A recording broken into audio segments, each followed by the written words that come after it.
Merci, chers collègues, de ce très grand travail, très gros travail, de l'expertise qui est aujourd'hui la vôtre. Je pense que notre commission, compte tenu des enjeux, comme vous l'avez dit tous les deux, qui sont présents, nous continuerons, et le bureau en décidera à la rentrée, mais de continuer cet outil de veille peut-être, je ne sais pas si le mot est le bon, mais de pouvoir continuer à regarder l'évolution de ce dispositif et bien sûr de la présence sur ce grand territoire de nos forces et de l'action qu'ils y mènent. Merci d'avoir aussi rappelé à chacun d'entre vous d'abord la qualité des militaires français. Elle est aujourd'hui reconnue de tous, sa compétence, son expertise très fine des situations. Mais également du gros travail qui est fait, et ce depuis longtemps, de la formation et au sein même des états-majors, d'ailleurs, africains. J'avais pu le vérifier quand je m'étais déplacée avec vous. Et c'était un élément, et cette prise de conscience des États africains de la nécessité de construire développement, mais dans la sécurité. Et ça, c'est un élément très nouveau qu'il est important de souligner. J'ai 9 questions pour l'instant de vos collègues. Je vais une dixième, François de Rugy. Donc je vais passer 3 questions par 3 questions. Alors les 3 premières, c'est Marc Laffineur, Philippe Folliot et Christophe Guillotot. Merci. D'abord, je crois que, comme tout le monde ici, évidemment, et comme tous les Français, on a une très grande fierté, c'est vrai, du travail qui est fait par nos soldats dans des conditions, comme vous l'avez remarqué, très, très difficiles. En même temps, le rapport que vous nous faites, et qui est un très bon rapport, je vous remercie aussi du travail qui a été fait, est un rapport qui est très sévère. Très sévère pour les décisions politiques qui ont été prises par notre pays. D'abord, il va falloir remarquer qu'en Libye, c'était totalement différent, puisque c'était une intervention internationale, une intervention avec nos amis anglais, avec les Américains, avec les pays arabes, et qu'aucun soldat français n'a mis les pieds sur le sol libyen. Tandis que nos interventions en Afrique, on voit que notre problème, c'est notre isolement. Et vous l'avez fait remarquer, avec raison d'ailleurs, parce que c'est vrai que nous ne sommes partis tout seuls, que nos soldats ont fait un travail fantastique. Et ce qui est frappant, c'est qu'il y a à peu près un an, on a été sur le terrain, on a pu aller dans le nord de Libye, et maintenant on ne peut plus y aller, puisqu'on n'avait pas pu y aller. Et que, eh bien, on a vu les camps d'entraînement au Mali, pardon, j'ai dit Libye, mais c'est le Mali, bien sûr, qu'on avait vu les camps d'entraînement pour l'armée malienne, pardon, à côté de Bamako, et que, eh bien, malheureusement, cet entraînement, mais ça, c'est pas du fait de notre intervention, bien entendu, a montré que l'armée malienne n'était pas encore tout à fait aux normes pour pouvoir faire son travail. Et que aussi bien au Mali qu'en République centrafricaine, eh bien, le fait qu'on n'ait pas suffisamment, d'abord en République centrafricaine, notre intervention qui a été exemplaire, mais qui fait que, comme nous n'avons pas suffisamment d'hommes pour pouvoir y aller, que nous n'avons pas suffisamment d'alliés avec nous, eh bien, c'est très difficile pour nos soldats d'arriver à pacifier le pays. Et maintenant, ils sont en difficulté à cause de cela. Donc on montre bien que eh bien, le fait de ne pas avoir suffisamment d'alliés, suffisamment d'aide par d'autres pays, eh bien, parce que nous n'avons pas eu la force politique, et ça montre que notre pays est un peu isolé, eh bien, a des conséquences évidemment sur notre positionnement. Et puis vous le dites aussi sur le fait bien qu'on va encore diminuer nos soldats. Est-ce qu'il y a une question? Oui, Parce oui, que oui. si chacun prend autant de temps... Si on peut rien dire... non, là, ça fait déjà pas mal de temps. Donc, Et donc, je voulais savoir, c'est... écoutez, alors, si on ne peut rien dire, c'est tout. Hein, Hein, c'est des choses sensées. Hein. Le fait qu'en Djibouti, est-ce que vous croyez que l'image de la France qui vient de signer ce traité de défense et qui, en signant ce traité de défense, diminue le nombre de personnes et le nombre de soldats présents à Djibouti, ne va pas être dégradée? Je vais juste rappeler un peu d'histoire, Monsieur Laffineur, puisque j'étais dans l'opposition à l'époque. Nous avons commencé à diminuer très sérieusement les effectifs à Djibouti dès l'instant où nous avons créé la base d'Abu Dhabi. Et c'est le choix qui a été opéré à l'époque. Je ne fais aucun commentaire, mais responsabilité, quels que soient les gouvernements, de part et d'autre. Philippe Folliot. Oui, merci Madame la Présidente. Moi, je peux aussi que m'associer aux propos qui ont été tenus par rapport à la qualité de la présentation de leur travail fait par nos deux rapporteurs. Moi, j'ai juste assisté à quelques auditions ici même, donc pour recevoir un certain nombre des acteurs.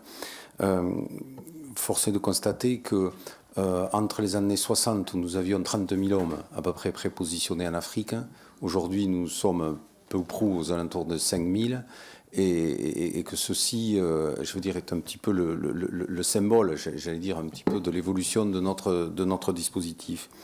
Je voulais juste faire une petite remarque, qui est une remarque de forme, mais qui entraîne un certain nombre de fond. Quand, je ne sais plus, l'un des deux a additionné la totalité de nos forces, je veux dire, on a additionné des forces de présence et des forces de souveraineté. Il me paraît essentiel de ne pas mettre les forces que nous avons à Mayotte et à La Réunion, les associer avec les forces de présence que nous pouvons avoir en Afrique. Même si sur un plan opérationnel, c'est un point, mais sur un plan, j'allais dire, du fond, je veux dire, c'est pas du tout la même chose. Et ça, je crois que c'est un élément sémantique peut-être, mais qui est essentiel parce qu'au fond, c'est quand même des choses tout à fait différentes. J'aurais deux questions. La première, il y a un certain nombre d'accords militaires qui ont été signés avec un certain nombre de pays de la région, dont je pense, si ma mémoire est bonne, le dernier en date, c'est avec le Sénégal le 18 avril dernier.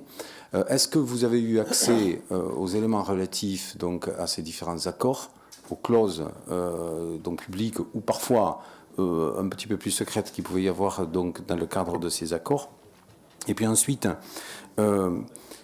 sur l'aspect budgétaire et financier, quand on va transformer des OPEX, même des OPEX de longue durée, donc en force de présence, je pense par exemple à Épervier au Tchad, on sait que cela ne sera pas neutre pour le budget de la défense. Et donc, est-ce que vous avez analysé cet aspect des choses ? Parce que nous voyons très bien que dans cette manœuvre, il y a deux aspects. Il y a un aspect faire une économie globale, mais aussi au sein de cette économie, peut-être faire supporter au ministère de la Défense un certain nombre de charges qu'il était dans un cadre un petit peu plus interministériel, dans le cadre du budget des OPEX. Est-ce que vous avez pu, je veux dire, prendre la mesure des conséquences financières par rapport à cela pour le budget de la Défense ? Merci Christophe. Merci Présidente. Je voudrais aussi m'associer aux félicitations pour les deux rapporteurs, sans oublier leur plume, Mathieu Jiménez, mais dire que quelque part je les envie parce que c'est un beau challenge. C'est peut-être aussi la continuation de ce qu'on avait fait sur le premier rapport et je trouve que c'est bien, on est dans notre rôle de contrôle. Quelque chose d'important qui nous fera peut-être, Présidente, regarder de plus près après, qui était noté dans le rapport, après le budget, c'est la posture Europe. Les mots que vous avez prononcés sur l'Europe, la posture européenne de défense, m'a fait froid dans le dos. Mais c'est la confirmation de ce qu'on a vu depuis longtemps, qu'on avait vu en Afghanistan, qu'on a vu en Afrique. Cette Europe de la défense dont on nous parle si souvent, mais qui malheureusement ne se fait pas ou se fait avec difficulté. Je voudrais vous poser plusieurs questions. Même si vous en avez un peu parlé, sont les effectifs de 7500 qui sont aujourd'hui sur l'Afrique complètement. Vous avez peu parlé des forces spéciales. Est-ce que vous les intégrez dans ce chiffre? Est-ce que vous avez pu les rencontrer? Parce que je sais qu'à chaque fois qu'on va là-bas, on en parle beaucoup, mais on a beaucoup de mal à les rencontrer. Peut-être que la présence d'un des deux membres de cette mission, qui était un ancien des forces spéciales, a pu peut-être faire ouvrir certaines portes. Mais je voudrais peut-être qu'un jour on ait peut-être, nous, une lecture plus approfondie sur ce que sont les forces spéciales, sans aller les dévoiler, parce que ce n'est pas du tout notre intention. Mais et vous avez parlé des conséquences sur l'usure du matériel. Je crois qu'il faudra aussi qu'on ait une posture, je dirais, d'audit là-dessus, parce que l'usure du matériel, elle est importante, et elle aura des conséquences pour le futur. Et on le voit bien, si vous voulez, à la sortie, qu'on est sur la posture de défense, dans ce que j'appellerais, moi, un choix politique, qui après entraîne un choix budgétaire, qui après entraîne un choix de moyens, et après un choix d'effectifs. C'est des mots que vous avez soulignés au fur et à mesure, et qui va du coup entraîner un choix de prépositionnement. Peut-être que c'est là les grands défis de notre budget actuel et de ce que sera la posture de défense, sans se lancer des anathèmes de ce qui a été fait avant ou maintenant. Je dirais que la défense nationale est nationale, elle est à tout le monde, et il convient à nous, parlementaires, je dirais, de faire en sorte que la défense nationale soit avec les outils, les moyens qui lui est nécessaire pour ses missions. En tout cas, je voudrais que vous puissiez répondre à ces 4 ou 5 petites questions. Merci d'avance. Et je remercie Gwenaëlle de nous avoir expliqué que nous aurons une lecture estivale agréable avec 350 pages, mais je vous promets de les lire. 300, vous voyez, j'avais augmenté, j'avais mis les annexes et la préface. En tout cas, mille merci pour du travail que vous avez fait. Lequel des deux répond? Le premier, j'imagine les deux. Je vais commencer pour répondre à Marc. Nous sommes attachés, très sincèrement, à un travail aussi objectif que possible. L'un comme l'autre, on a évité de faire part d'états d'âme particuliers. Je pense que le rapport n'est pas sévère, il est objectif, puisque nous le co-signons, pardon, tous les deux, on l'a consigné aussi, mais on le co-signe tous les deux. Il est aussi objectif que possible, on n'a pas cherché à se faire plaisir ou à alimenter une veine querelle. Moi, je pense que le mot objectif me paraît mieux venu que le mot sévère. Alors après, on peut penser que certaines situations sont sévères. On est sévère, c'est vrai, face à l'Union européenne. Je ne vais pas vous dire le contraire. Bien.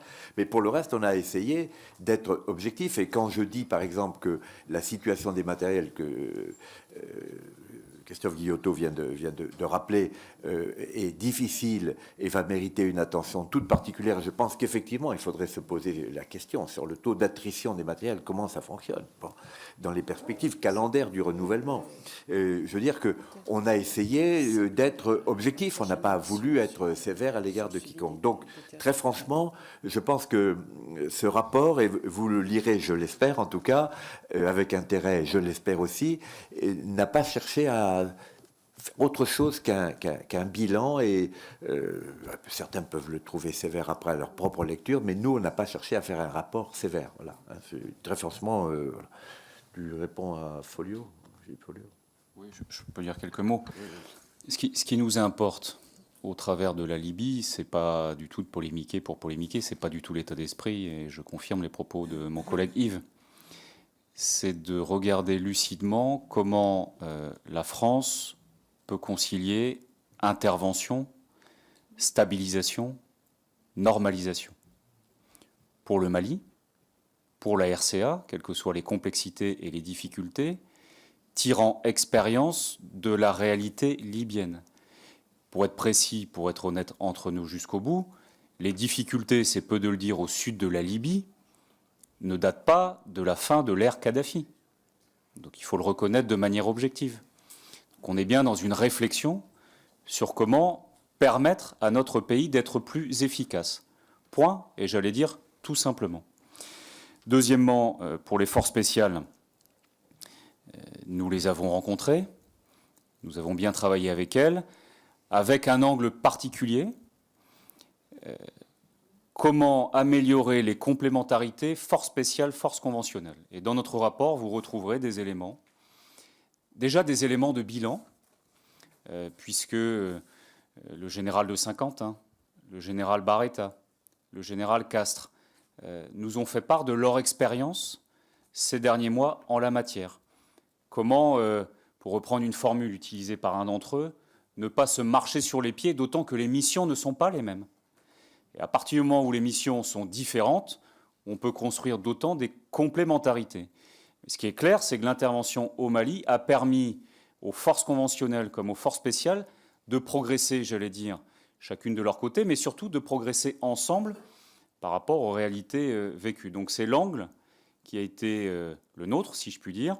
Puis dernier élément sur les forces spéciales. Comment nos forces spéciales peuvent participer d'autant à former des forces spéciales pour tel ou tel partenaire africain. Vous savez que nos forces spéciales développent leur partenariat en particulier avec les Américains, ce qui d'ailleurs nous permet de dire ce matin combien notre partenariat avec les Américains est renforcé sur le terrain. Ça fonctionne très bien et parmi les éléments de ce renforcement, on a le renforcement du partenariat force spéciale française, force spéciale américaine. Et cette expérience, elle est de plus en plus mise au profit des forces spéciales dans tel ou tel pays africain, d'abord parce qu'ils le demandent, et deuxièmement parce qu'on considère, vu l'analyse des menaces qui est la nôtre, que nous avons intérêt à former telle et telle force spéciale dans tel ou tel pays africain. Voilà ce que je peux dire pour l'essentiel. Sur la partie force spéciale, je crois qu'il faut qu'on rappelle, Madame la Présidente, qu'on est dans le off complet. La presse est présente. La presse est présente, mais La presse est présente, mais elle connaît n'entend le pas. terrain.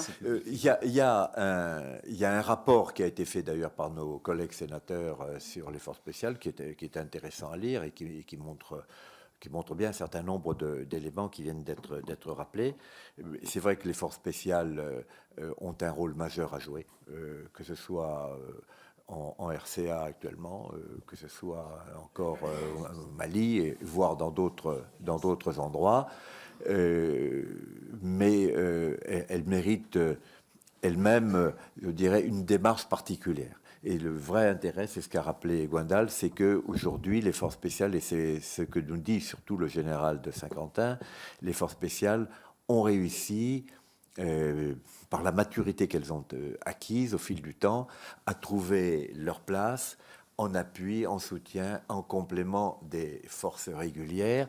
Les deux aujourd'hui jouent parfaitement les partitions qui leur reviennent, mais l'une ne peut pas faire sans l'autre et l'une ne peut pas faire à la place de l'autre. Voilà ce qu'on peut dire.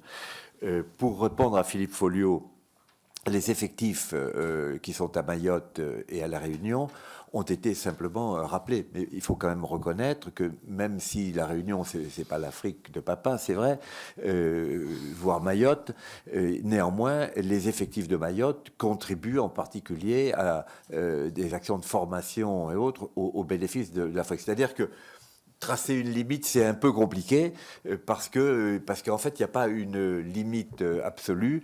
Les armées, aujourd'hui, dans la situation des effectifs qui est la leur, eh bien, prélèvent dans les réservoirs de force là où ils sont et utilisent les moyens au mieux des possibilités qui se présentent.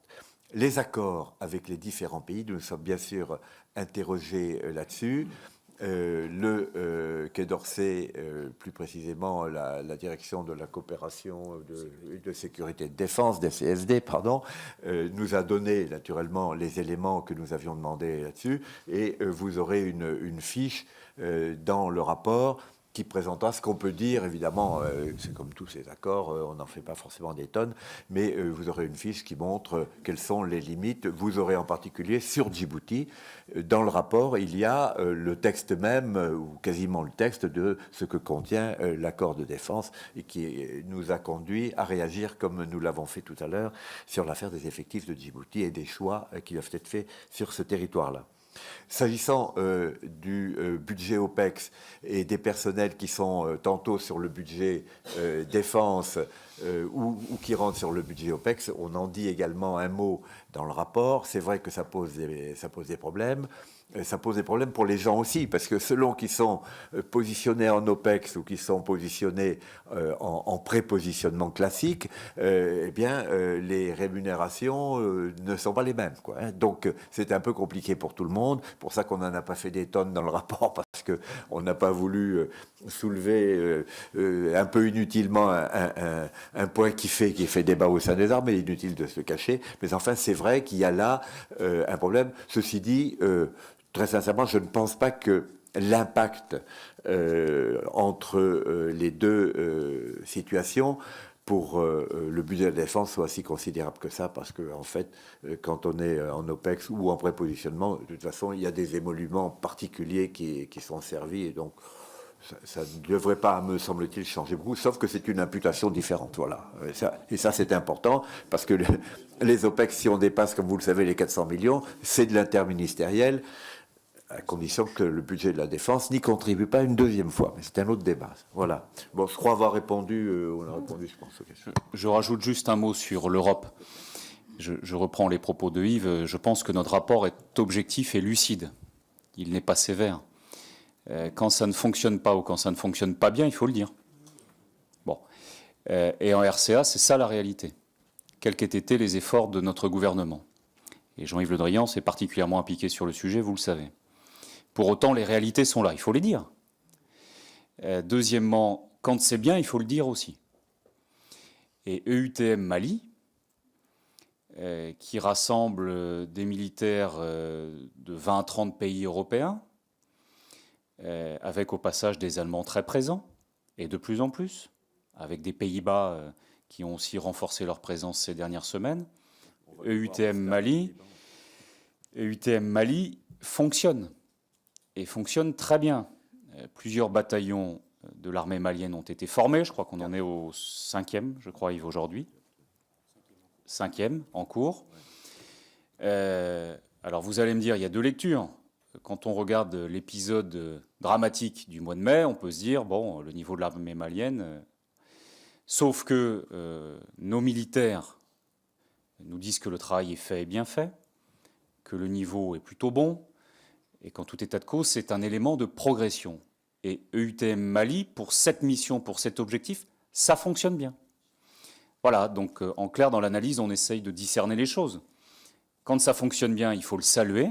J'aurais pu parler de l'opération Atalante, de lutte contre la piraterie dans l'océan Indien. C'est un succès européen. Il faut le dire. Donc, quand ça fonctionne bien, disons-le. Mais en même temps, quand ça dysfonctionne ou quand ça ne fonctionne pas bien, il faut interpeller, j'espère positivement, le et les politiques. À commencer, quand on dit l'Europe, c'est les premiers en ligne de mire, ce sont les États membres. On dit l'Europe par commodité. Mais il faut quand même rappeler que c'est la responsabilité avant tout des États membres. Voilà, donc je me permets ces quelques précisions et cette tonalité personnelle. Merci. 3 autres questions. Alors, Alain Moine-Bressan, Émilienne Poumirol et Olivier Audibert-Troin.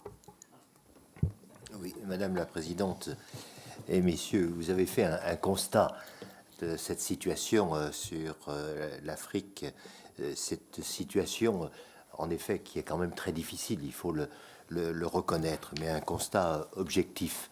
Mais un constat d'un jour est-il le constat de toujours? Là, le réel problème. Parce que l'inquiétude, c'est quand même les djihadistes dans ces territoires. Et comment la France s'est engagée, mais pouvons-nous toujours être les gendarmes de l'Afrique? A-t-on les moyens d'être le gendarme de l'Afrique? Donc, peut-on continuer seul à combattre les djihadistes? Parce que c'est quand même la grande inquiétude et le grave problème. Par ailleurs, vous avez parlé de Djibouti. Nous sommes à Djibouti, mais également tous les grands pays sont à Djibouti. Pourquoi sont-ils à Djibouti? Pourquoi n'interviennent-ils pas avec la France pour combattre le djihadiste et apporter la sécurité? Sont-ils là-bas seulement pour des futurs intérêts économiques, ce qui peut se concevoir, mais à nous aussi de prendre conscience de tout cela et de ne pas se laisser faire et de réagir. Émilienne Poumirol. Oui, moi je voulais remercier aussi pour ce rapport qui est très intéressant sur le plan à la fois géostratégique et politique et qui souligne effectivement les difficultés des missions que nous avons en Afrique.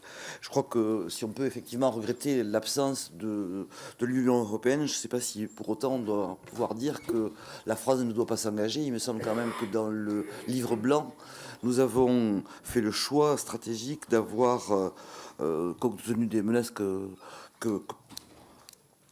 porte l'Afrique, que pose l'Afrique pour nous, d'avoir une action là-bas. Moi, je vais revenir sur un point très pratique, parce qu'on rentre avec Olivier Duvertroin de Chypre et de voir le sas de décompression où nos soldats rentrant de RCA sont accueillis.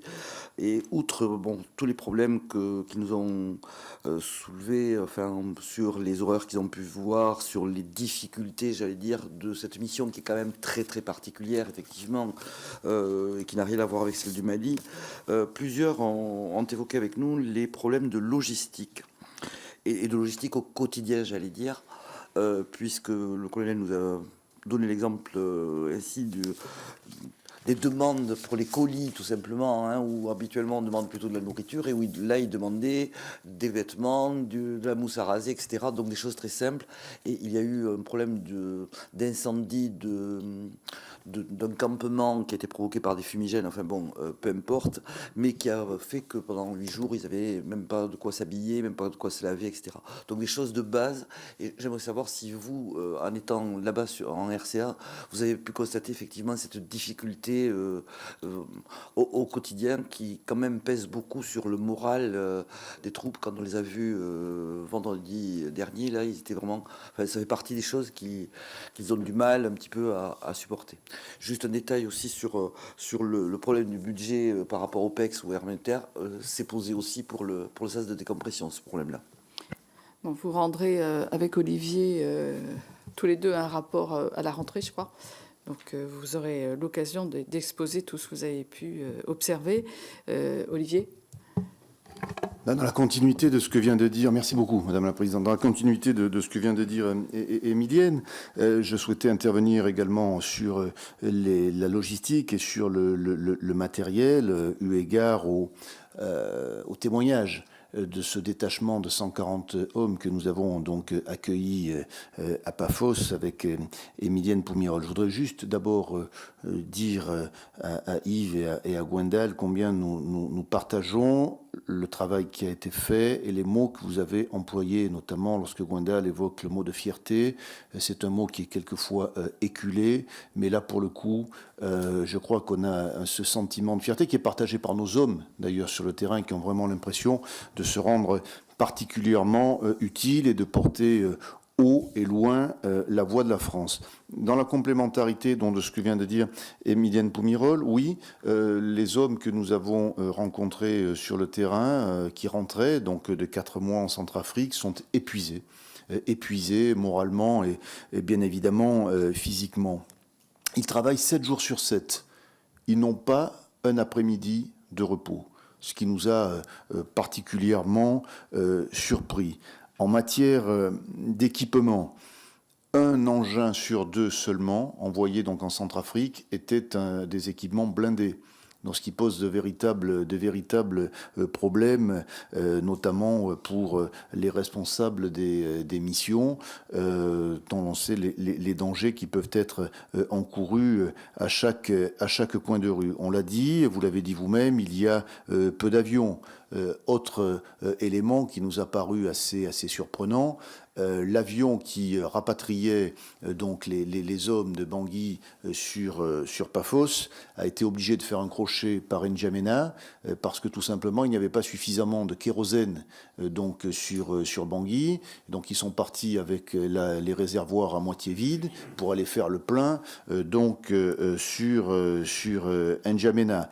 La climatisation, aujourd'hui encore, l'ensemble des baraquements n'est pas totalement climatisé. On est à peine à 80% de climatisation dans les baraquements, donc avec la chaleur, vous l'évoquiez, la fatigue accumulée. Cela pose, je crois, un véritable problème. Et si on a constaté, les Américains donc ont plutôt déserté le continent africain pour se redéployer en Asie. L'Union européenne, on l'a dit, est plutôt absente, ce qui veut dire que pendant des années encore, nous risquons d'être seuls sur le continent africain. Je crois qu'il faut prendre en compte, je suis convaincu d'ailleurs que l'état-major doit y réfléchir non seulement, mais avancer des mesures, mais je crois que de façon très concrète, il faut se poser la question d'abord de l'adaptation de notre matériel à l'Afrique, avec toutes les problématiques de sable et de chaleur, et puis également tenir compte donc du fait que nous serons certainement seuls encore pendant des années sur le continent africain. Je ne sais pas lequel des deux. Il n'y avait pas toujours de questions, mais en tout cas, il y a une confirmation.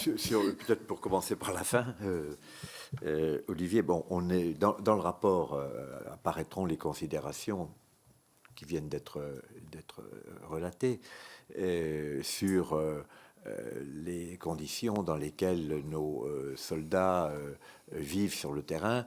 Je peux dire que quand on est allé, par exemple, à Bambari, qui est, comme je vous l'ai rappelé, au centre, si on peut dire, de la République centrafricaine. C'est vrai qu'on a vu sur le terrain de Bambari, qui est un terrain en latérite, hein, bon, on a vu des gens qui étaient dans des campements, je vais dire, de fortune, parce que franchement, on était à ce degré-là, et qui avaient un vague ventilateur et qui n'avaient pas de climatisation, bien évidemment. D'ailleurs, les tentes, c'est des simples tentes sans même capacité à être climatisées. Bon, c'est vrai que nos soldats, et c'est ce qui justifie le mot fierté. Nos soldats font preuve d'un dévouement, d'un engagement et je dirais même d'une abnégation qui force le respect et l'admiration. Ces gens font des choses extraordinaires. Et même à Mpoko, le terrain d'aviation de Bangui, où il y a la portion centrale, si je peux dire, c'est nos gars qui, avec des chevrons, des planches, des clous qu'ils récupèrent, font des planchers pour isoler leur tente, pour pas qu'avec la saison des pluies, ils aient leur lit dans la flotte. On verrait jamais faire ça par les Américains, quoi. C'est-à-dire que c'est la débrouillardise française qui pallie à des insuffisances que vous avez constatées, que nous avons constatées. Nos armées n'ont pas le confort qu'on trouve dans la plupart des unités qui relèvent américaines, mais même européennes, quoi. Les unités allemandes, envoyez-les faire ça, ça m'étonnerait que ça fonctionne. Bon. Donc on a des gens qui sont assez extraordinaires, mais ça ne veut pas dire qu'il faut tirer sur la ficelle. Moi, je suis entièrement d'accord avec vous. Il y a des sous-équipements qui peuvent être admis dans les premiers jours d'une intervention. Quand on s'installe, bon, évidemment, on n'a pas tout ce qu'il faut sous la main, c'est clair. Mais au bout de plusieurs mois, comme tu l'as dit, et vraisemblablement de plusieurs années, on doit quand même penser que nos gars ont droit à avoir effectivement l'air climatisé ou que sais-je. En tout cas, c'est un minimum. Et c'est vrai qu'on n'est pas au niveau. Il faut le dire. Nos armées, en matière de logistique, et, si je puis dire, de conditions de vie dans le quotidien des soldats, ne sont pas au niveau qui devrait aujourd'hui être atteint. Voilà. Donc là-dessus, alors on le dit, hein, dans notre rapport, on évoque ça sans dissimuler quoi que ce soit. Bon. Je vais te laisser continuer sur un autre point. Okay. Quelques mots sur djihadistes, le rôle de la France. Ce qui nous paraît assez clair, me semble-t-il, avec Yves aujourd'hui, depuis ces derniers mois, c'est à la fois la diversité des réseaux terroristes djihadistes, AQMI au Mali, ses ramifications, Shebab en Somalie, ses ramifications, AQPA, je le disais, au Yémen, avec des circuits de financement de mieux en mieux identifiés par nos services. Ça, c'est clair aujourd'hui. Deuxièmement, quels sont les niveaux de connexion entre les uns et les autres? Question, Boko Haram, par exemple. Quels sont les niveaux de corrélation, de connexion avec AQMI et ses ramifications? Oui, non, jusqu'où, comment, pour quels objectifs, quel intérêt, quel circuit de financement? Boko Haram et Shebab demain. Donc ces questions-là sont clairement sur la table. Notre pays est très impliqué avec les Américains pour apprécier au plus juste la menace. Et on a eu beaucoup de discussions en la matière, ce qui nous permet, me semble-t-il, d'apprécier aujourd'hui au plus près la réalité de ces menaces. Et vous avez bien compris tout à l'heure que notre propos sur Djibouti s'inscrit au travers de cette analyse. Ça, c'est la première chose. La deuxième chose, sur le rôle de la France, mon sentiment et ma conviction surtout, c'est que la France n'est plus le gendarme de l'Afrique. la France a vocation à être partenaire de l'Afrique. Je l'avais dit d'une formule, la France n'est plus mercenaire de l'Afrique, si tant est qu'elle l'ait été. La France est partenaire de l'Afrique, pour une raison simple, c'est que nous intervenons aujourd'hui à la demande de Mali, RCA, ONU, Union européenne à quelques égards. Donc même si la France a des intérêts, disons-le clairement, nous l'avons dit, assumons-le, la France a des intérêts en Afrique. D'ailleurs, on aurait tort de ne pas les valoriser. Je pense à nos entreprises en le disant. Et en même temps, la France a des compétences particulières, une responsabilité particulière parce que nous siégeons au Conseil de sécurité de l'ONU et nous intervenons, me semble-t-il, dans ce cadre. En tout cas, c'est l'état d'esprit qui est le bien, mais je crois plus globalement, c'est l'état d'esprit du gouvernement et l'état d'esprit de nos militaires, qui sont très soucieux, j'allais dire même très sourcilleux, du cadre d'engagement, bien évidemment, qui est le leur. Et on l'a évoqué assez clairement avec nos militaires. Donc je crois que c'est ça. Et dernier élément rapide sur les propos d'Émilienne et d'Olivier sur nos militaires. On a posé beaucoup de questions, je crois, sur les conditions de vie de nos militaires, sur leur suivi psychologique. Donc si on prend la RCA, les militaires bénéficient, si je me permets de ce mot, d'un suivi psychologique individualisé en fonction de la nature des besoins, si je puis dire. Pour en avoir parlé avec le général Soriano et ses équipes en RCA, avec le général Foucault et ses équipes au Mali, ce qu'on peut quand même dire, c'est la prise de conscience est là. Deuxièmement, qu'on a des dispositifs qui ont très bien fonctionné en Afghanistan et les retours d'expérience de l'Afghanistan permettent de progresser et à mon avis rapidement. Et troisièmement, ce qui est clair, c'est qu'on doit progresser pour l'ensemble de nos armées parce qu'on voit qu'en fonction des armées et des niveaux opératifs, si je puis dire, comment dirais-je, les dispositifs ne sont pas aujourd'hui de même niveau. Et donc, si je puis me permettre ce propos, au Pays de l'Orient, je vois comment la marine fonctionne, de mieux en mieux en l'occurrence en la matière, et il y a déjà des pratiques qui peuvent inspirer. Voilà. Peut-être juste un mot en complément. Moi, je souhaite revenir sur la nécessité ou non d'intervenir pour la France en Afrique. Je rappelle que le Parlement a été unanime à s'engager, hein, donc je crois que là-dessus, il faut bien dire les choses telles qu'elles sont, avec pour les uns et pour les autres, évidemment, une vision peut-être un petit peu différente et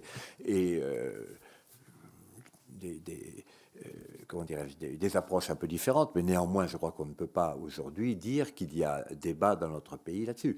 Évidemment, là où il y a des points d'interrogation, c'est que dans la notion de partenariat telle qu'elle a été rappelée à l'instant par Gwendal, c'est-à-dire la France partenaire de l'Afrique, il y a un déséquilibre majeur entre les deux partenaires, et tout le monde l'a bien compris. C'est-à-dire qu'à un moment donné, on sait très bien que les Africains, sans l'aide que nous pourrons leur apporter, sont incapables, et ils l'ont démontré, hélas, sont incapables d'assurer eux-mêmes leur sécurité, fût-elle élémentaire. Donc c'est vrai qu'il y a encore un immense chemin à parcourir, et c'est peut-être aussi cela qui n'encourage pas nos partenaires européens à se lier à nous, c'est que tout le monde voit que ça fait des années et des années que nous œuvrons pour essayer de donner de la consistance à la responsabilité africaine.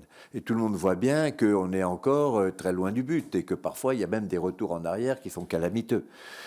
Ce qui fait que parfois la France, c'est vrai, peut avoir le sentiment de se retrouver toute seule en Afrique, et pas seulement le sentiment, il y a même la réalité. Mais je crois que c'est quand même aujourd'hui une perspective qui se fait jour de plus en plus, comme le disait Gwendal, c'est-à-dire que les Africains commencent vraiment à prendre conscience de la nécessité de se prendre en main sérieusement. Et je crois qu'on peut espérer que dans un délai, mon Dieu, qui est à peu près convenable, ils seront en tout cas en meilleure situation de le faire qu'aujourd'hui. Ils ne sont peut-être pas parfaits, mais n'oublions pas qu'il y a des domaines dans lesquels il y a une carence absolue. L'observation spatiale, les transmissions, que sais-je encore. Il y a tellement de domaines de l'action où ils n'ont rien, et même pas le début du commencement de quelque chose, qu'on sera nécessairement obligé, si c'est nécessaire, d'être à leur côté. Merci. Donc les 4 dernières questions. Joachim Pueyo. Madame la Présidente, merci. Messieurs les rapporteurs, je vais m'associer à mes collègues sur la qualité de votre rapport. Moi, je voulais vous poser une question sur l'intervention de l'Union européenne. Vous avez répondu. Cependant, quand vous dites la question ne se pose pas dans l'opinion publique, je serais plus nuancé sur cette question-là. Au niveau des opérations militaires, je serais plus nuancé. Moi, je pense que la France a bien fait de répondre aux appels du gouvernement malien comme au niveau de la République centrafricaine, pour les raisons qu'on connaît, mais je pense également qu'à moyen terme, elle n'a pas vocation à intervenir seule. Elle n'a pas vocation à intervenir seule. Et je crois que le gouvernement l'a rappelé à plusieurs reprises, et je pense que c'est un petit peu l'état d'esprit de l'opinion publique. Or, vous avez dit que l'Union européenne n'était pas à la hauteur.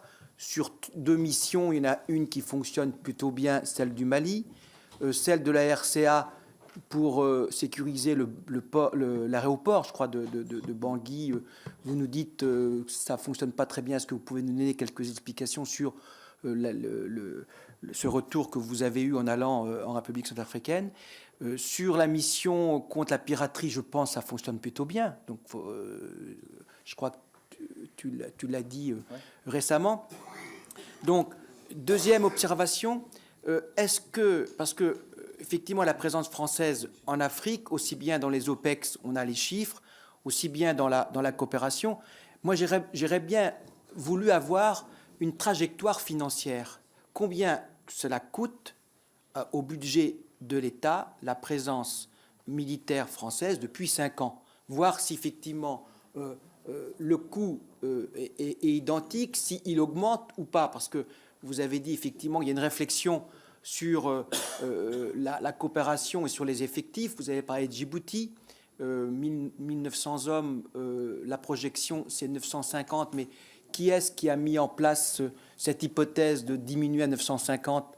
C'est pas le ministre de la Défense, il me semble, c'est parce qu'il a eu des rapports, non? Je sais pas, pourquoi 950? Qui est-ce qui a lancé cette idée de 950? Et maintenant vous dites 1300. Je sais pas trop. 950, pourquoi? C'est l'état-major qui a proposé cela. Voilà, c'est une question. Moi, je suis quand même intéressé sur le volet financier, même si, en termes de présence de la France en Afrique, c'est nécessaire par rapport à ce que l'Afrique représente pour la France et pour l'Europe. Moi, je suis convaincu que dans les années à venir, la France ne pourra pas intervenir seule. Il faudra vraiment convaincre l'Europe que c'est nécessaire, parce que c'est une question de sécurité, certes en Afrique, mais également en Europe. Je crois que ça paraît de plus en plus indispensable, et je suis convaincu que l'opinion publique européenne est prête. On voit ce qui se passe en Ukraine, par exemple. Je fais une petite parenthèse. C'est pas l'Afrique, mais bon, on voit ce qui se passe. Je veux dire que c'est une question qu'on peut quand même se poser. Geneviève Gosselin-Fleury. Merci Madame la Présidente. À mon tour, je voulais aussi saluer la qualité du travail de votre rapport, mais aussi la qualité de votre présentation d'aujourd'hui. J'ai une question qui est peut-être un peu annexe à votre rapport, mais qui est une question qui est rarement abordée. Sont les prisonniers en Centrafrique et aussi au Mali. Est-ce que vous savez, est-ce que vous avez pu savoir, est-ce que vous avez posé la question de savoir combien de prisonniers ont pu être faits par les forces françaises? Quel est le statut de ces prisonniers et à quelle autorité ces prisonniers sont remis au Mali et en RCA? Merci Philippe Vitel. Oui, bravo pour votre travail. J'ai hâte de lire ce rapport. Je crois qu'aujourd'hui, il va falloir à un moment arrêter de rêver et mettre en adéquation et en cohérence nos ambitions et nos capacités. Il y a les hommes. Vous avez fait un état de ce que nous avons comme prépositionnement, comme hommes en souveraineté, comme hommes en intervention, mais il faut aussi du matériel et du soutien. Nous avons, avec Geneviève, auditionné dans le cadre de notre mission le chef d'état-major de l'armée de terre, qui a lancé un énorme cri d'alarme sur les matériels. Nous avons en plus que des opérations sur des terrains totalement abrasifs, qui sont corrosifs pour tous nos matériels. Et ils se retrouvent aujourd'hui avec 1400 véhicules qui sont inutilisables, qui doivent être remis en état, et constatant que les moyens de MCO ne vont pas au niveau où ils devraient être. Il faut aussi du soutien. Et on a évoqué avec lui le soutien logistique intégré. Bon, parce qu'il faut cette cohérence-là. Et que nous n'avons plus les moyens de payer tout cela avec les réductions qu'au fil des années, les uns et les autres avons générées. Alors, est-ce que sur le terrain, vous avez senti cette peur de la rupture capacitaire? Où en sommes-nous? Est-ce que l'on peut continuer à programmer autant d'interventions, autant de prépositionnements, autant la souveraineté? Oui, c'est des territoires français. Mayotte et La Réunion, il faut quand même un peu séparer les choses du reste. Nous y sommes allés sur place avec Patricia Adam. On est sur notre territoire. Il faut bien assurer la sécurité des Français qui vivent à La Réunion et qui vivent à Mayotte et qui vivent sur tous nos territoires ultramarins. Hein. Mais au-delà de ça, est-ce que nous pouvons d'abord toujours avoir la politique interventionniste qui est la nôtre dans un grand désert européen, vous l'avez salué, hein, mais aujourd'hui, moi, la question que je pose, c'est est-ce que vous avez le sentiment que nos troupes ont peur de se retrouver là, en rupture capacitaire, du fait de moyens matériels et de moyens de soutien? Merci Philippe. François de Rugy. Merci Madame la Présidente, merci chers collègues pour votre présentation. J'admire les collègues qui saluent le rapport alors que personne ne l'a encore lu, mais non, je salue votre présentation ou qu'ils l'ont lu cette nuit, je ne sais pas, et surtout votre démarche que j'ai trouvée très intéressante dans la préparation de ce rapport. Vous avez en plus couvert à la fois le sujet de la présence permanente et des interventions, sachant qu'on ne distingue pas bien, en revanche, c'est une première question, dans quelle mesure la présence permanente prépare des interventions, permet en tout cas d'avoir des points d'appui pour des interventions et donc sont quand même conçus et évoluent pour permettre des interventions, ou si c'est plus pour la coopération, comme ça a été dit, ou tout simplement pour assurer la sécurité d'un certain nombre d'endroits, notamment là peut-être plus du point de vue maritime. Je voudrais poser également une question par rapport aux interventions. Là, cette fois-ci, vous avez dit que les conditions d'un retrait étaient encore loin d'être réunies pour le Mali et la République centrafricaine. Et vous avez dit aussi qu'il fallait passer de l'intervention à l'action de stabilisation. Et manifestement, c'est quand même là que le bas blesse, y compris, vous avez parlé de la Libye, en disant qu'on pensait, que c'était une erreur, que les forces révolutionnaires, locales, on va dire, les forces politico-militaires locales permettraient de prendre le relais. Mais est-ce que la question n'est pas la même, finalement, au Mali et surtout en République centrafricaine? C'est-à-dire, est-ce qu'il y a vraiment une capacité à ce que des forces locales prennent le relais et qu'on ne se lance pas dans quelque chose qui dure extrêmement longtemps, non pas parce qu'il y aurait un enlisement d'ailleurs, mais parce qu'il n'y aurait pas, dès qu'on se retirerait en quelque sorte, il y aurait sinon un effondrement, en tout cas on reviendrait à la case départ.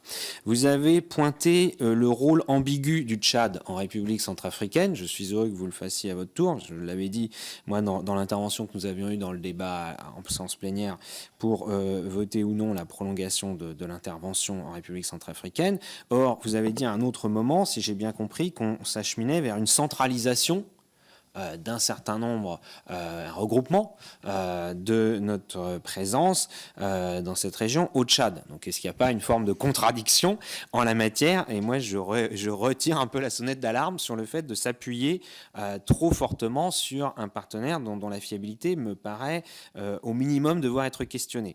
Dernière question concernant Djibouti. Est-ce que vous allez jusqu'à dire que le fait d'être allé à Abu Dhabi était une erreur, ou en tout cas le fait de passer de l'un à l'autre et de basculer finalement pour renforcer ou pérenniser Abu Dhabi, en quelque sorte déshabiller un peu Djibouti, cela vous paraît poser problème? Et dernière question sur les enjeux plus maritimes, puisqu'en plus on avait eu l'occasion de discuter ensemble avec le chef d'état-major de la marine. Il y a à la fois la question de l'océan Indien, donc là de Djibouti, c'est une question clé pour la voie maritime qui mène au canal de Suez, la question de la piraterie. Gwendal Rouillard a dit que c'était un succès, mais c'est sans doute une action durable. On n'en a pas fini. Il y a les enjeux en Méditerranée et en Atlantique, notamment sur la pêche illégale intensive. Donc, est-ce que vous pouvez nous dire quelques mots sur les moyens qu'on est en mesure de mettre, sachant que moi, je rejoins aussi ce qu'a dit le collègue Vittel juste avant moi sur la mise en adéquation de nos ambitions avec nos moyens, mais ce n'est pas la première fois que je le dis, pour ma part. Quelques éléments de réponse. Premièrement, par rapport à vos propos, Philippe et François, sur les matériels, Yves complétera, j'imagine, mais depuis ces dernières années, quand nous nous sommes battus ensemble pour A400M, MRTT, programme Scorpion, Madame la Présidente, vous en parliez hier soir en cette commission, nous avons eu raison de nous battre. Quand nos militaires nous disent au Mali, heureusement, nous avons eu les VBCI, CQFD, parmi bien d'autres exemples. Continuons à être vigilants. C'est un message que nous pouvons réaffirmer ce matin, a fortiori vu le communiqué de presse que les deux commissions ont publié hier soir, CQFD. Deuxièmement, pour Abu Dhabi, la France, me semble-t-il, a fait un bon choix. Moi, j'ai toujours été favorable à Abu Dhabi parce que c'est un élément complémentaire de Djibouti, d'un point de vue stratégique, d'un point de vue opérationnel. Pour donner un exemple, simplement, nos avions Rafale basés à Abu Dhabi viennent s'entraîner à Djibouti parce que le territoire le permet beaucoup plus simplement. Par ailleurs, dans le contexte Syrie-Irak, c'est précieux d'avoir des bases qui participent du dispositif de renseignement français, qui participent du relationnel français, qui participent de la capacité d'influence de la France dans la région. Donc mon sentiment est positif. Et je trouve que les complémentarités qui se sont déjà construites ces dernières années, finalement, rapidement, que tout cela est très positif pour notre pays et qu'on aurait tort d'opposer les uns aux autres, politiquement et militairement, parce que parfois même les militaires entre eux, comment dirais-je, frictionnent un peu. Je pense qu'on a intérêt plutôt à conforter l'un et l'autre. Sur le Tchad, mon appréciation, c'est d'abord que la France et le Tchad ont un partenariat de longue durée et que c'est un partenaire précieux, en tout cas c'est le jugement que je formule, précieux d'un point de vue géostratégique, géopolitique, géographique tout simplement. Et on a mis plusieurs cartes dans notre rapport qui, me semble-t-il, illustrent la pertinence d'installer à N'Djamena le commandement. Ça, c'est l'intérêt de la France. Ensuite, le Tchad et sa politique, parce que les deux choses sont liées et en même temps distinctes. Le président Déby, on connaît sa situation intérieure, les fragilités de la situation intérieure et, comment dirais-je, les actes qu'il a posés ces derniers mois. Donc pour parler clair entre nous, quand le président Déby, quelles qu'en soient ses raisons, et il peut avoir des raisons légitimes, a décidé de retirer de Centrafrique les soldats de la MISCA, c'était pour nous, France, et pour la République centrafricaine, évidemment une mauvaise nouvelle. Évidemment une mauvaise nouvelle, qui était été parfois les difficultés sur le terrain de relations, parfois de pratiques militaires, entre les soldats tchadiens et une partie de la population de Centrafrique. Et nous l'avons regretté à l'époque, et nous pouvons le redire ce matin. Pour autant, je pense qu'on a besoin du Tchad dans la région. Je termine d'un mot sur la Centrafrique. Jean-Yves Le Drian a annoncé hier la tenue, fin juillet, d'une rencontre à Brazzaville, censée réunir les pays de la sous-région pour participer à la solution politique. Le Tchad joue un rôle important, pas seulement le Tchad, mais en particulier le Tchad. Je fais d'ailleurs remarquer qu'au moment où nous parlons, sauf erreur de ma part, c'est le président Déby qui préside la CEAC, la Communauté économique des États d'Afrique centrale. Et donc il joue un rôle particulièrement important, quelle que soit l'appréciation qu'on peut porter sur le président lui-même. En tout cas, la responsabilité de la France, c'est de participer à mettre en mouvement les États de la sous-région pour participer à la solution politique. Donc, moi, ce que je demande, c'est de la lucidité par rapport aux intérêts de la France dans la région et une capacité à discerner après les jeux d'acteurs. Mais ce qui est clair, c'est que la responsabilité politique est d'engager pour le Tchad comme pour tous les pays de la région, parce qu'en clair, soit ils aident la RCA, soit la RCA ne se relèvera pas. Et donc, que chacun prenne ses responsabilités. Voilà ce que je peux. Si d'un mot, je termine parce que c'est la dernière question. Je veux quand même insister sur un point. C'est sur la montée en puissance du partenariat entre la France et les États-Unis. À l'exemple du Niger, du pôle renseignement, de notre utilisation des Reapers. Si le ministère a fait un bon choix ces derniers mois, c'est bien celui-là. Et le fait qu'on ait des Reapers, au-delà de l'efficacité opérationnelle que nous avons pu constater avec Yves, c'est positif parce que ça permet d'améliorer d'autant notre collaboration avec les Américains qui s'implantent de plus en plus en Afrique et on l'a constaté clairement, avec des investissements par centaines de millions de dollars dans tel ou tel pays pour telle ou telle base. Et donc, certes, ça ne m'a pas échappé, ce n'est pas l'Union européenne, ce n'est pas les États membres de l'Union européenne, ça reste un sujet. Mais quand on dit la France est seule, c'est de moins en moins vrai, même si ce n'est pas satisfaisant, on est tous d'accord là-dessus. Mais en tout cas, je veux souligner la qualité de notre partenariat avec les États-Unis, et un partenariat qui monte en puissance, et à mes yeux, c'est une bonne nouvelle. Oui, pour reprendre ce que disait notre ami de Rugy sur la Libye, je voudrais dire que la différence entre la Libye et puis les deux pays dont on parle, c'est-à-dire le Mali et la RCA, c'est qu'en Libye, il n'y a pas eu d'OMP, c'est-à-dire d'opération de maintien de la paix, organisée par les institutions internationales. C'est-à-dire que c'est effectivement, on a cru que les Libyens eux-mêmes allaient pouvoir se prendre en main. Ça a été sans doute les illusions du printemps arabe, là comme en d'autres lieux. Et c'est vrai qu'aujourd'hui, la question qui se pose, c'est de savoir comment les puissances internationales, l'ONU ou tout autre, vont tenter de remettre de l'ordre. Il y a une chose qui me paraît vraiment frappante. La Libye n'est pas un pays qui a besoin d'argent.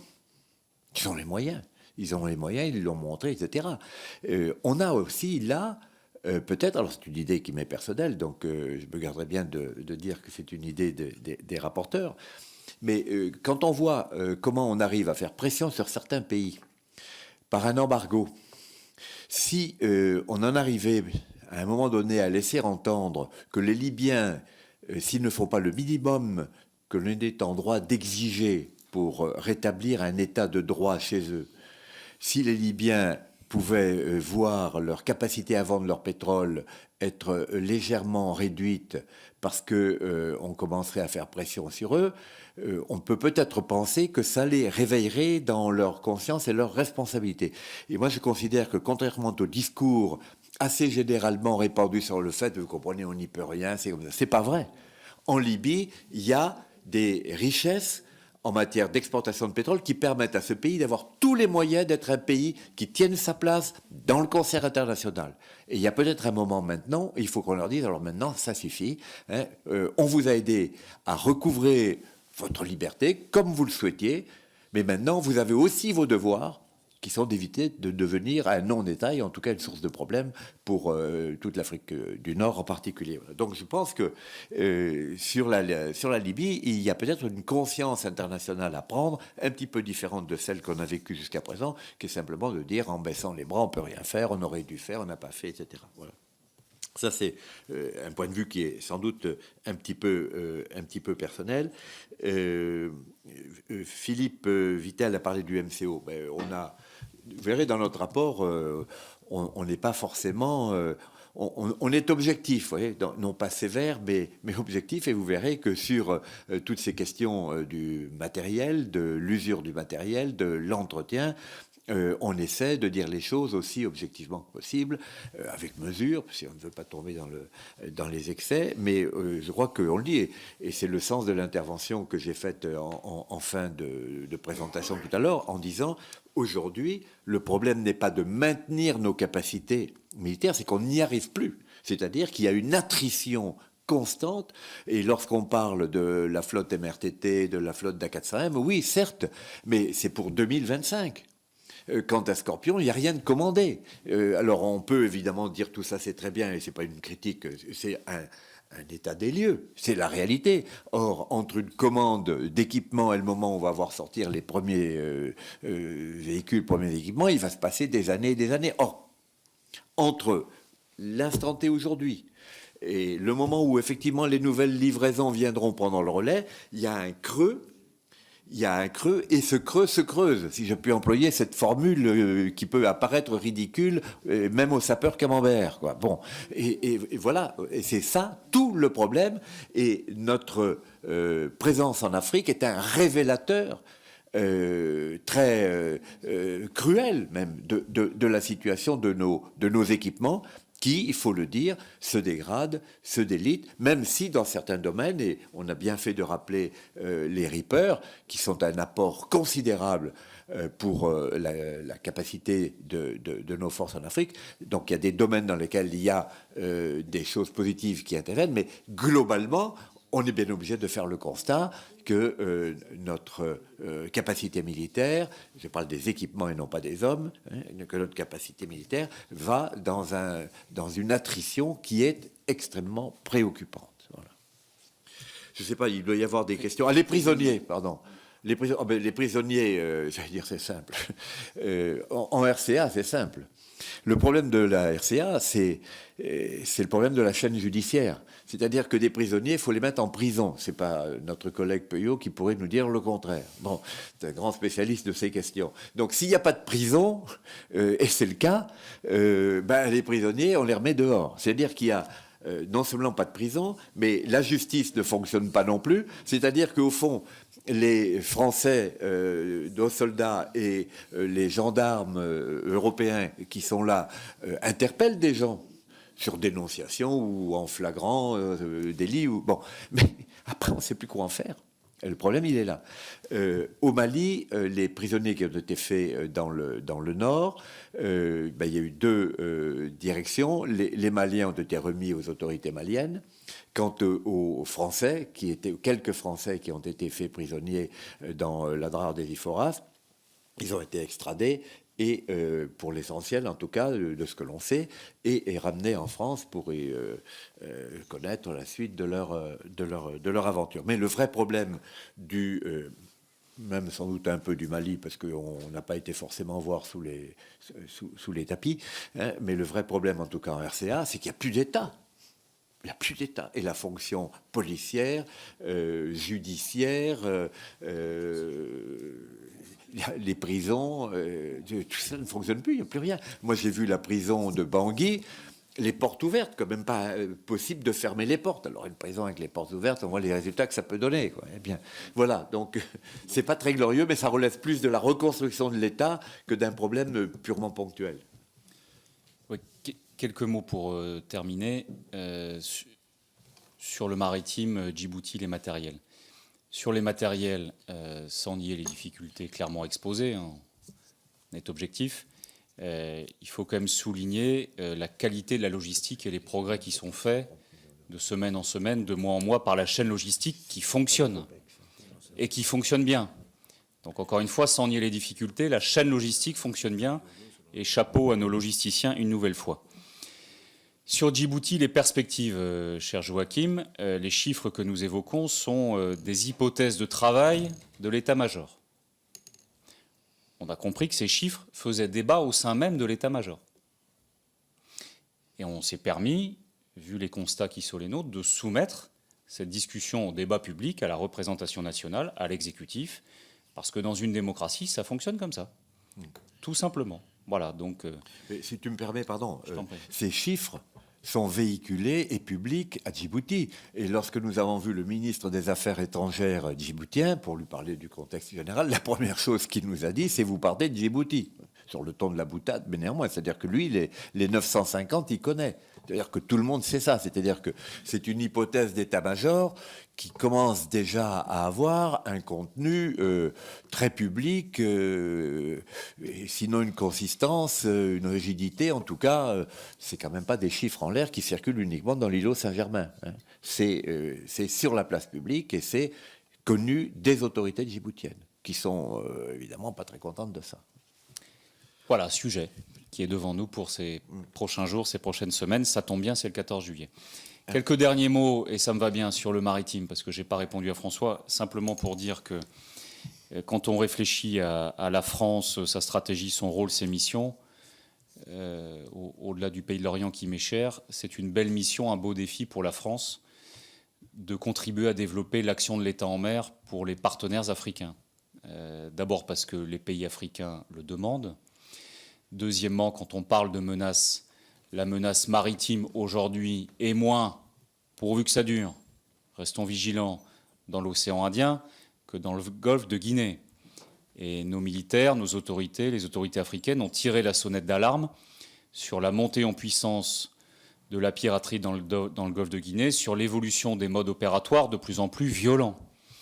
Et troisièmement, la France finance déjà un projet qui s'appelle ASECMAR, conforté, soyons positifs et objectifs, par l'Union européenne, qui fait ça très bien, de contribuer au développement de l'action de l'État en mer. Donc c'est un beau sujet pour notre pays, et c'est aussi un révélateur de ce que notre pays peut faire de très positif sur le continent africain.